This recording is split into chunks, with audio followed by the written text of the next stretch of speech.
Everybody, me again. I was having a conversation with someone online yesterday, which reminded me of something I was going to talk about before, and about that sort of impact that you can have when you're playing with bands or any sort of creative enterprise that you may do. If you're a musician, if you're a writer, a filmmaker, even a photographer or something like that, anything that's sort of creative, you leave a mark somewhere. And I was reminded of this partly because of that conversation. A friend of mine who's a particular band pretty much split up, I think. And plus, obviously, you leave a band, which is inevitable because these things happen, you know, and there's always that disappointment. I've been through it myself, and lots of other people have been through it. You leave a band, or a band splits up by mutual consent, or bigger problems maybe sometimes as well, and there's always that sort of period of reflection afterwards, and you're thinking, well, you know, I've given all this time, you know, and what was it for? And you know, although I had some good times, but you know, inevitably at the end, generally there aren't such good times, so they're the things that tend to linger, and you dwell on that type of thing, and you think, you know, was it all worth it and all that, and then you start to think about maybe what happened before. And I was saying to this person last night, actually, was that you need to be very proud of what you've done, because anybody who creates something, they leave some sort of legacy. It might not be a very big legacy. You might not have been in the Beatles, you might not have been as successful as U2 or whatever, anybody like that, but you still make your mark, you still leave something behind. I've got a photo there of the band that I used to be in years ago, back in the 80s, and I've been reminded of that recently. I started a Facebook page, which I've mentioned before, but the reason I started that Facebook page was because people were still talking to me about that particular band, partly because, you know, I got in contact with people, but the name came up. Talking to people at events, people that I'd never met before, the name of the band come up and they say, I remember that band, and for the right reasons. But yeah, I remember seeing them. Yeah, I remember them. If I remember them, they must have been pretty good. And if people are still talking about that after 30 odd years, it makes you sort of sit back sometimes and think to yourself, hang on a minute, maybe there's something a bit more to it than that. And it's the sort of thing I was trying to get across, because and other conversation, once again, another thing that happened to me, somebody else I know was talking to somebody else in the pub back in, you know, where I used to live up in the Tunbridge area, and they said, oh, I got talking to this person who I didn't really know. I knew the person's brother. I probably met this person, and they said, oh, they used to watch your band. I'm not sure which band it was, whether it was this one or the previous band, and they said you were their heroes, or the band were their heroes, and you're thinking, what? And they're still talking about this now, and that was very nearly, say, 35, 40 years ago.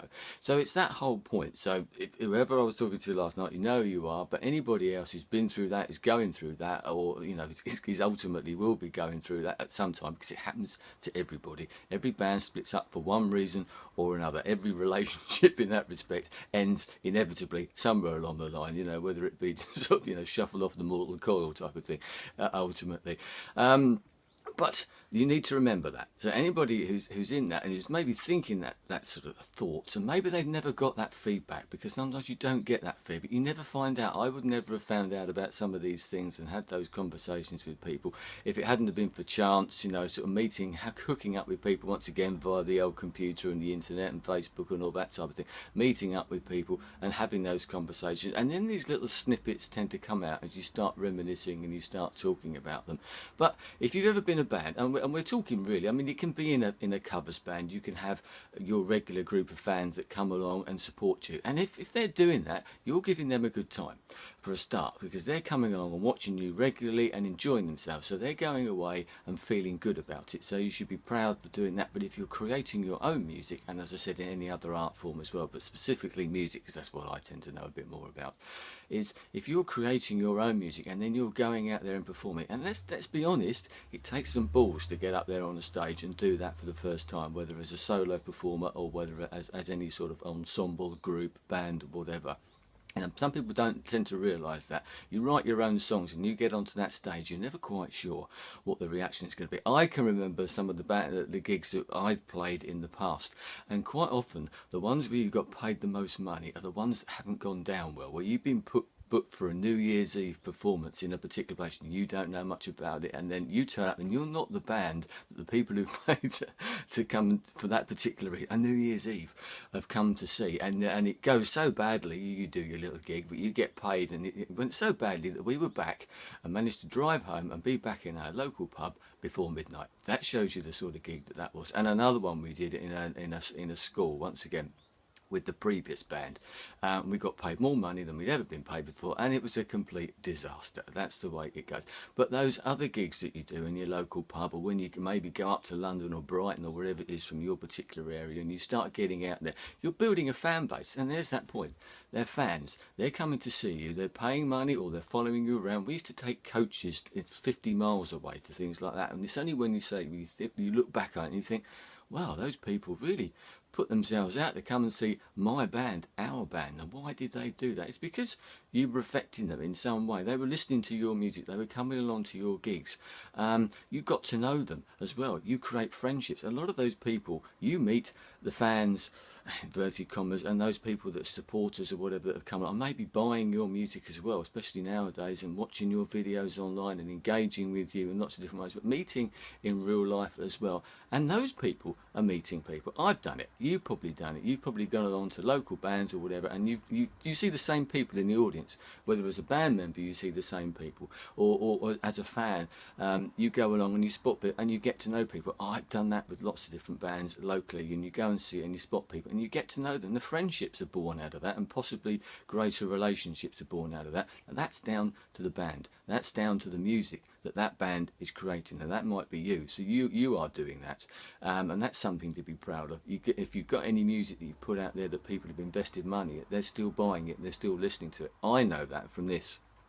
A small scale. As I said, we're not talking world breaking, but that's the point. Just because you're not a world breaking band doesn't mean that you can't have some sort of impact on other people's lives, and that's the thing that people tend to forget about. People are still listening to the music that me and these guys created sort of 30 years ago. Not in huge numbers, but it doesn't matter, and it's taking them back to those days as well. It's making me remember it as well, but it's taking them back and getting them talking about it, as I've suggested so far. So if you're in a band now, if your band's just, or maybe if it happened before, that is still happening. I'm involved with sort of groups here, local historic groups, and I'll be talking more about that in the future, who are getting together and reminiscing about that. And you can see some of the comments about how much some of those bands and the gigs that they went to meant to the fans, to the non-musicians amongst there. So if you are in that situation, if you have been in that situation, be proud about what you've done, because you've touched people's lives. And that is something that the vast majority of people in the world will never ever do. Certainly not in that way, not on a wider audience outside of your own sort of family. We don't tend to touch people in that particular way, in a lasting manner. But if you're a musician or an artist in any particular way, but as I said, specifically a musician, that can have a real lasting effect, and it can touch people right across the world. One other example I'll give, because in these days of the internet, your music could be heard anywhere in the world. It's the same with sort of making these videos as well. My videos have been watched nowhere near as much as anybody else's. Once again, it's that small scale thing, as opposed to the big YouTube stars in inverted commas who've got millions of subscribers and you get millions of views. My videos get very few views. They used to get a bit more back in the day, but a few years ago, one example, I was contacted by a school teacher or a college tutor over there in South America, in Bogota, in Colombia. And they found one of my videos, one specific video, but they were watching others as well. And they were using that to help teach the students over there in Bogota in Colombia to learn English. And they contacted me, and some of the students actually started using it. The comments, they were leaving comments to practice their English, and I'd sort of engage with them and answer their comments. Now that was pretty mind-blowing at the time, but that's exactly the sort of thing that can happen. You're never quite sure where your music or where your videos or where your art is being listened to, watched or viewed, and what the effect it might be. My videos have helped to teach people to speak English or learn English over there in South America. Now that's something I never would have thought of, and I know the same sort of thing has happened via music as well. So there's an example. Anyone else who's in the creative industry or something like that, you may not know what's happening. If you've had any sort of limited success, and we're talking very small scale, and that's the point, just because it is small scale doesn't mean it can't have a big effect in somebody else's life. So ponder on that one. The person I was talking to last night, or anybody else, be proud of what you're doing, because you never know the effect it might be having, because you may never know about that. It might only be through luck that you actually find out about it in the end. I'm very pleased about that, and it still blows my mind sometimes now. It makes you feel quite humble sometimes to find out these things, which I'm still finding out, as I suggested. Who knows where it'll end? Who knows what else may have happened that I'm not aware of? So that's one reason to keep you going as well, make you do this, because you're never quite sure what that next video might do, or that next song that you write might do, or that next gig that you play, or that bit of art that you create. It might only be one person that it touches, but that's all it needs sometimes. It might change their life in some small way, and you can't say much better than that, can you? Anyway, I'll leave it there. Thanks for your time. Speak to you again soon. Goodbye.